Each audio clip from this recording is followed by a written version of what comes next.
HR and payroll mistakes happen. Yes, even we have our fair share of oversights here at Restaurant HR Group, but we focus day in and day out on creating and maintaining simple HR and people systems and processes for each of our clients to help minimize the risk of potentially costly errors. So on today's show, I'm going to highlight the 10 most common potentially costly ones. Number one, misclassifying non-exempt positions as exempt. Non-exempt versus exempt status tends to lead to trouble for restaurant owners. To help you better understand what can go wrong here, I have included a link to an article on a class action suit filed by a restaurant employee on this very topic. The general difference between the two classifications is that non-exempt employees are usually hourly, while exempt employees are salaried, and non-exempt employees are eligible for overtime pay, while the exempt are not. Properly classifying employees as exempt or non-exempt can be a difficult task. If your employees are performing a combination of exempt and non-exempt work for your restaurant, how do you determine their proper designation? The answer to this question is rooted into the facts of the specific situation as you apply the primary duties test. Number two, not calculating overtime properly. If exemption status has not been properly established, then it's likely that you are either paying overtime to employees who should be exempt, or you're not paying overtime to non-exempt employees. Either way, it puts you in less than an ideal position by opening you up to possible litigation, back pay, and unnecessary stressful employee situations.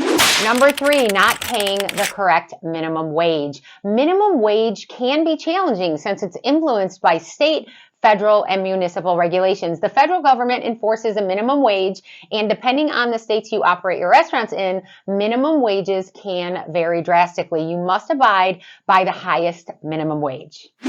Number four, not paying final wages correctly. Regardless of whether an employee was fired or they quit, you must provide their final paycheck to them on the next regularly scheduled payday, and in some states, the same day or the next day. You need to know the laws on this in the states that you operate. Number five, not providing and tracking rest, meal, and breaks properly. Another tricky area can be differentiating between meal periods and rest periods and when or if they should be paid.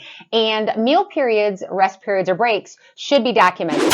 Number six, not terminating an employee in the payroll system after they have left your company. Oops, the manager or HR forgot to terminate someone in the payroll system. Well, not only could they potentially keep getting paid, but the company would continue to get charged for this person on the payroll or HRIS system, and it could leave this person active on medical or other insurance or other benefits. Not good.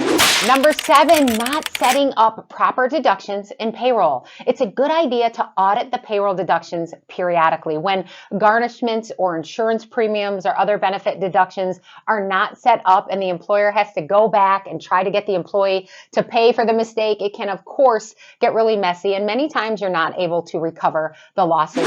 Number eight, failing to offer COBRA when required. As most people know, COBRA mandates that group health plans offer continuing insurance coverage for their employees or their spouses or former spouses and their dependents during a specific life event. When employers fail to offer COBRA to eligible employees, it can be a significant problem. Have a process in place to ensure it isn't missed. It's essential, as the ramifications when this is not done correctly are very complex.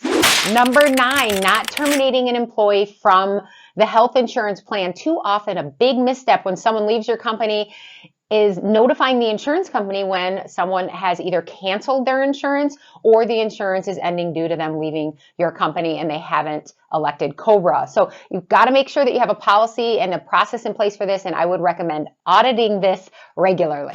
And number 10, misclassifying employees as independent contractors. FLSA requires that each employee receives a classification upon hiring, and while it might seem like a simple step, the classification options can be confusing. One of the most common mistakes is classifying employees as independent contractors when they're not. The IRS states that if an employer-employee relationship exists, regardless of what the relationship is called, then the employee is not an independent contractor. Whether or not such a relationship is considered employer-employee depends on a number of factors as well as the individual circumstances